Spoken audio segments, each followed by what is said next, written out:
भारत गौरव आचार्य श्री पुलक सागर जी गुरुदेव के प्रवचन और धार्मिक कार्यक्रम देखने एवं सुनने के लिए जिन शरणम मीडिया चैनल को अभी सब्सक्राइब करें और बेल आइकॉन पर क्लिक जरूर करें। प्यारी प्यारी भव्यात्माओं, एक महिला मेरे पास आई, आकर के रोने लगी। मैंने कहा, बहन क्यों रोती हो? तुम्हारे घर में कोई परेशानी, पैसा नहीं है? बोले है। पति अच्छा नहीं है? बोले वो भी अच्छा है। व्यापार नहीं चल रहा है? बोले चल रहा है। मकान नहीं है? बोले बहुत बड़ी कोठी है। तुम इनका फिर काहे को रोती है? बोले इसलिए रो रही हूं महाराज। मैंने कहा संतान नहीं है? बोले है। तो फिर अब क्यों रो रही है? बोले मेरे एक बेटा नहीं। आदमी के दुख देखो, फालतू के फोकट के। लड़का नहीं है, लड़कियां ही लड़कियां हैं। इसलिए मेरे आशीर्वाद दे दो कि मेरे वंश में एक अंश आ जाए।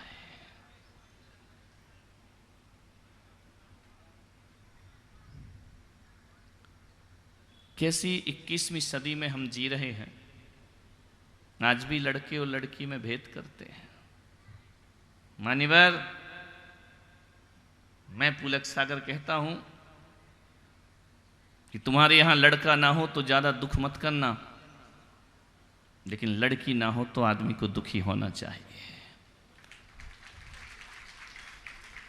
एक लड़की हर परिवार में होना चाहिए, हर फैमिली में। लड़का ना हो तो कोई बात नहीं, लेकिन lड़की जरूर होना चाहिए। लड़की घर का गौरव है, लड़की घर की शान है। बेटियां बड़ी महान है। ध्यान रखना, सूरज का रूह चांद सितारा है बेटियां, गुलशन का गुल और गुल का नजारा है बेटियां।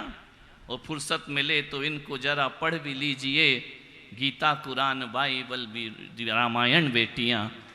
बेटे तो अपनी बीवियों को लेके चल दिए, बेटे तो अपनी बीवियों को लेके चल दिए। बूढ़ों का सहारा और लाठी है बेटियां, बूढ़ों का सहारा और लाठी है बेटियां। बेटियों जरा ढंग से बजाओ ताली। क्या है? यानी तुम्हारे पक्ष में बोलो तो भी तुम्हें ऐसे ही बजाना है। बहुत बढ़िया। तुम काहे को बजा रहे रे? तुम्हारी तो धुलाई होने वाली है। ध्यान रखना। मान, मैं इन 7 दिनों में कोई भी चीज छोड़ी नहीं है। बेटी भी ले ली, बेटा भी ले लिया, दोस्त भी ले लिया, भाई भी ले लिया। पत्नी का भी कल हो गया। पत्नी इतने परेशान है, पति कल से इतने परेशान है। हर पत्नी के हर ही फोन लगा के सुन ले जरा महाराज का प्रवचन कि पत्नी की कीमत क्या हुआ करती है। ध्यान रखना। और तो जो कुछ कसर रह गई थी तो ऋषभ जी ने डाल दिया उस पर। ध्यान रखना, विचार।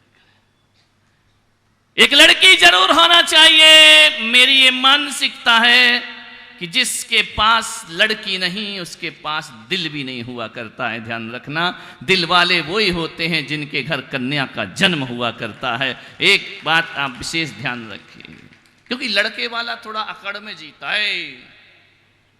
चंदू भाई है, लड़की नहीं है?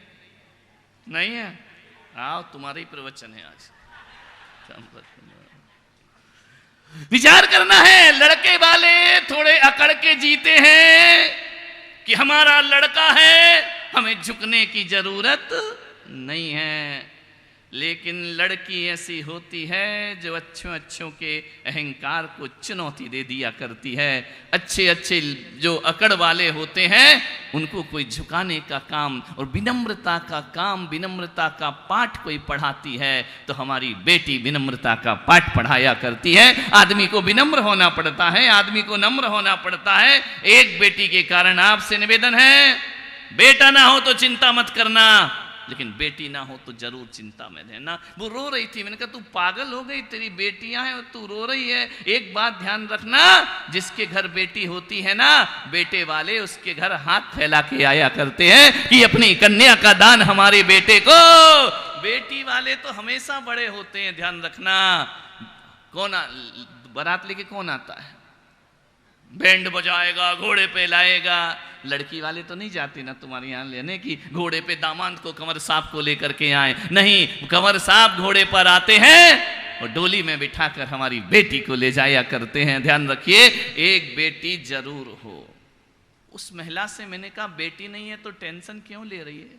बोले महाराज, मैंने कहा देख आजकल बेटियां वो काम करती हैं जो काम बेटे नहीं कर पाते हैं, वो काम बेटियां करके दिखा दिया करती हैं। लड़कियां लड़कों से कम नहीं हुआ करती हैं। और मैं तो कहता हूं कम तो छोड़ो, लड़कियां लड़कों से 2 कदम आगे चला करती हैं। ध्यान रखिए, इतना उन्होंने विकास किया है, इतना उन्होंने तरक्की की है। बोले महाराज वो बात सब ठीक है, फिर भी महिलाओं को सुधारना बहुत कठिन काम। इतना मेरा गला पड़वा के कह रही फिर भी एक वंश का अंश तो चाहिए।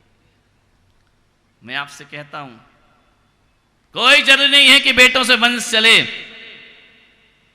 ये मत सोचो कि बेटा कुलदीपक है, बेटा कुलंगार भी बन सकता है। वंश, ये मत सोचो कि तुम्हें बेटियां नहीं, बेटा नहीं है तो वंश नहीं चलेगा। मैं आपसे पूछना चाहता हूं, भगवान महावीर के कितने बेटे थे? एक भी नहीं था ना, फिर भी आज उनका वंश चल रहा है। 2600 साल के बाद भी हम भगवान महावीर के वंशज कहलाया करते हैं। ध्यान रखना, किस गलत फहमी में जी रहे हो कि बेटों से वंश चला करता है? विनोबा के कोई औलाद नहीं थी, विवेकानंद के कोई औलाद नहीं थी, फिर भी इनके नाम दुनिया में चला करते हैं। ध्यान रखिए, कोई जरूरी नहीं है कि बेटों से वंश चले। वंश औलाद से नहीं, वंश अपने आचरण और व्यवहार से चला करता है। ध्यान रखना, सारी दुनिया, मोदी के कितने बेटे हैं? एक भी नहीं। ध्यान रखना, फिर भी चलेगा वंश। ध्यान रखना, पूरे हिंदुस्तान का प्रधानमंत्री बनकर जो बैठ जाया करते हैं और पूरे विश्व में जो अपनी छाप छोड़ दिया करते हैं, मेरे भाई औलाद से कोई वंश नहीं चला करता है। मैं तो आपसे इतना निवेदन करता हूं, यदि वंश की बात करोगे तो एक बात बताओ, धृतराष्ट्र के 100 पुत्र थे। कितने थे? कौरव कितनी संतान थे? कौन सा नाम रोशन कर दिया उनने वंश का? कौन से अपने पुरखों का नाम रोशन कर दिया? कौन सा उन्होंने वंश चला दिया? विचार करिए, रावण के 1000 पुत्रों ने कौन सा वंश चला दिया? बताइए। आपसे मैं पूछना चाहता हूं, इनके लड़के कितने सारे हुए? 100 लड़के वंश का नाम रोशन नहीं कर पाए। 1 लाख पूत 1.25 लाख नाती रावण का वंश था। 1 लाख पुत्र भी रावण का नाम रोशन नहीं कर पाए। मैं तो आपसे कहता हूं कि कौरव जैसे 100 बेटों से सीता जैसी एक बेटी महान हुआ करती है। सीता जैसी एक बेटी वंश का नाम रोशन कर दिया करती है। सो कौरवों ने कोई अपने माता पिता का हित नहीं साधा, लेकिन एक बेटी सीता, अरे मेरे भाई, बेटी एक कुल को नहीं, बेटी 2 कुलों को रोशन किया करती है। सीता ने अपने पिता का भी नाम रोशन किया और अपने ससुर दशरथ का भी नाम रोशन किया। विचार करिए, 2 कुलों को रोशन करती है, पिता के कुल को भी रोशन करती है और पति के कुल को भी रोशन करती है। ध्यान रखना, कभी सुना किसी कंवर ने ससुराल का नाम रोशन कर दिया? और कंवर साहब ने, ध्यान रखिए,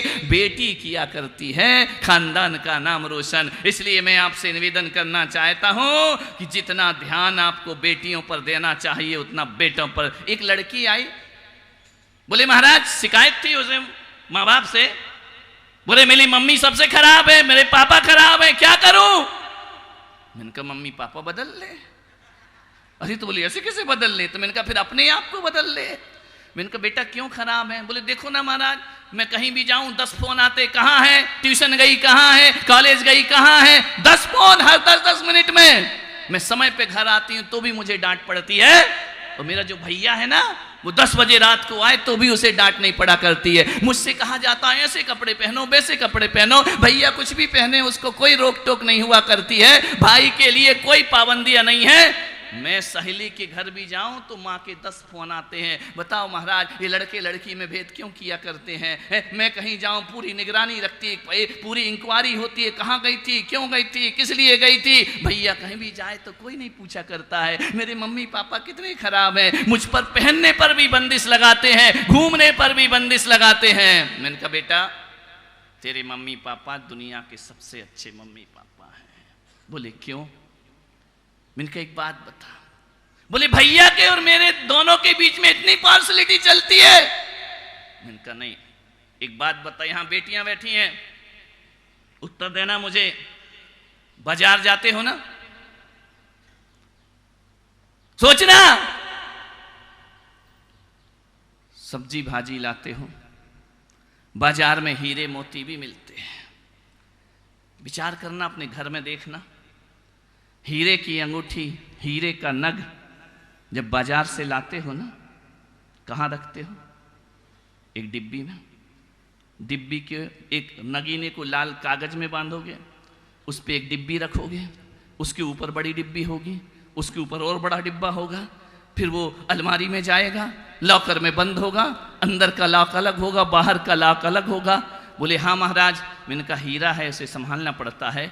एक बात बताओ बेटियों, जब बाजार से सब्जी आती है उसे कितने लॉकर में रखा करते हो। बोले उसे लॉकर में रखने की जरूरत नहीं है, वो तो एक टोकरी में पड़ी रहती है। मैंने कहा बेटा एक बात ध्यान रखना, लड़के सब्जी भाजी हैं तो बेटी घर का हीरा हुआ करती है। लड़कों को संभालो या ना संभालो, हीरे को संभाल के रखना। लड़की घर की इज्जत है मेरे भाई, ध्यान रखना। लड़की घर की शान है, लड़कों पे ज्यादा मत करो। ये तो सब्जी भाजी आलू मूली से तो कौन लड़का बोला महाराज कल से नहीं आएंगे। नहीं नहीं, हम बोले या ना बोले, इनकी नजरों में तुम्हारी यही इज्जत है, ध्यान रखना। मानने मैंने कहा बेटी ये सब पाबंदियां लगती इसलिए कि तू लड़कों से ज्यादा कीमती हुआ करती है, ध्यान रखना। मान्यवर एक बात याद रखना कभी जिंदगी में, बेटी ससुराल में रहकर भी माता पिता का ख्याल रखती है। बेटी ये बैठे हैं, बेटी के सब बाप लोग, बोलो जितनी केयर लड़की करती उतना लड़का नहीं किया करता है। मान्य ससुराल में रहकर भी बेटी माँ बाप का ख्याल रखती है। वह रोज फोन लगाती है, पापा खाना खाया, मम्मी क्या चल रहा है, खबर लेती है रोज। ध्यान रखना, बेटी ससुराल में रहकर भी तुम्हारा ध्यान रखती है, वो बेटा पास होकर भी तुम्हारा ध्यान नहीं रखा करता है। ध्यान रखिए, बेटा नहीं पूछता है पापा खाना खाया कि नहीं खाया, खा लिया होगा जो होगा। जो दूर है वह तुम्हारे पास है, और जो पास है वह तुमसे बहुत दूर हुआ करता। एक बेटी, सोचना, लड़का शादी करके बहू का हो जाता है, जब तक शादी नहीं हुई तब तक mummy papa mummy papa mummy papa, और जैसे ही शादी हुई आई एम सेपरेट सेपरेट, तुम अलग और हम अलग। ध्यान रख, लड़का बहू का हो जाएगा, लेकिन एक बात याद रखना, लड़की भले ससुराल चली जाए लेकिन अच्छा परिवार मिल जाए तो लड़की तो तुम्हारी है ही, दामाद के रूप में एक बेटा भी तुम्हें प्रदान किया करती है। वह दामाद तुम्हारी सेवा किया करता है, दामाद तुम्हारा ख्याल रखा करता है। मालूम है ना, तुम्हारा बेटा तुम्हारा नहीं ससुराल का ज्यादा ख्याल रखता है। ध्यान रखना है, तुम्हारे रिश्तेदार आ जाए, बुआ आ जाए तो घुमाने नहीं ले जाएगा, साली आ जाए तो सबसे पहले घुमाने के लिए ले जाएगा। ध्यान रखिए, ससुराल का कितना ध्यान रखता है। इसलिए मैं कह रहा हूं बेटी होना बहुत जरूरी। कौन बोला महाराज आपकी इतनी बातें कहाँ से आती हैं? आ जाती हैं, क्या करें, तुम्हें देख कोई प्रवचन मेरी पुस्तक कोई आकाश से तो उतरी नहीं है, महावीर ने तो लिख के दिया नहीं है। जो भी प्रवचन तैयार होता है तुम लोग आके मुझे बताते हो, वो मेरा प्रवचन तैयार हो जाता है। ध्यान रखें, मान ख्याल किया, हमारी भारत की संस्कृति ने कन्या को मंगल बोला है, कन्हैया को मंगल बोला क्या? बोलो बोलो रे कन्हैया, तुमको तो छलिया बोला है, मंगल नहीं बोला है। मंगल कन्या होती है। कभी किसी जुलूस में देखना, मंगल कलश लेकर ये लड़के चलते हैं कि लड़कियां चलती हैं? बोलो। बेटियां बहुएं कलश लेकर चला करती हैं। कोई बेटी यदि कलश लेके सुबह सुबह दिख जाए तो लोग कहते हैं आज शुभ हो गया, आज मंगल हो गया हमारा जीवन। कभी कोई लड़का कलश लेके नहीं चला करता। चल मत लेना चंदू, बहुत गड़बड़, आते हुए महाराज लौट जाएंगे, ध्यान रखना। नहीं, बेबी को दे दो, मंगल हो जाएगा। नहीं, वैसे भी तुम मंगल उसकी वजह से हो, ध्यान रखना, सोचना है, विचार करना है। कलश लेकर जब तुम्हारे यहां शुभ कार्य होते हैं, मांगलिक कार्य होते हैं, चौक पूरा जाता है कि कन्हैया पूरता है, कन्या पूजती है, उसमें भी यही आगे होती हैं। और 3 लोक की माता जगत जननी त्रिशला की सेवा करने कोई देव नहीं आता, 56 कुमारी अष्ट कुमारी माता की सेवा किया करती हैं। ध्यान रखना, ये मंगल काम उनको सौंपा जाता है, ये मंगलता का प्रतीक हुआ करता है। आपसे मैं निवेदन करना चाहता हूं कि सबसे ध्यान रखना, जब आप कलश लेकर आते हो बाजार से, वो कलश नहीं, वो एक लोटा होता है। लेकिन जब किसी कन्या के हाथ में चला जाए तो वो लोटा मंगल कलश हो जाया करता है, वह मंगलता का प्रतीक होता है, वह शुभ हो जाया करता है। आपसे मैं एक आग्रह कर रहा हूं, जैसे घर में मंगल कलश को कहां रखते हो? जूते के स्थान पे, दरवाजे के बाहर कहां रखते हो? उच्च स्थान पे रखते हो ना, धार्मिक स्थान पे रखते हो ना। कोई मंगल कलश को लात मारता है क्या? कभी नहीं मारा करता है। मंगल कलश को लात मारना पाप है। अरे मैं कहता हूं, यदि मंगल कलश को लात मारना पाप है तो जिसने उसे मंगल बनाया उस कन्या को लात मारना महापाप हुआ करता है। इससे बड़ा पाप दुनिया में कोई दूसरा नहीं था। कन्या का भी वही सम्मान होना चाहिए जो घर में मंगल कलश का सम्मान हुआ करता है, उसे हृदय में बिठा करके रखना चाहिए। मत बोलो कि औरत पांव की जूती है, औरत पांव की जूती नहीं, तुम्हारे स्वाभिमान का मुकुट कोई होती है तो वह नारी तुम्हारा मुकुट हुआ करती। पैरों की जूती मत समझो उसे, ध्यान रखना। यदि जूती समझ ली तो ध्यान रखना, फिर जूती कहां पड़ती है ना, फिर ये खोपड़ा खाली हो जाता है। ध्यान रखना, जूती नहीं है, हृदय के स्थान पर बैठा करती है बेटियां।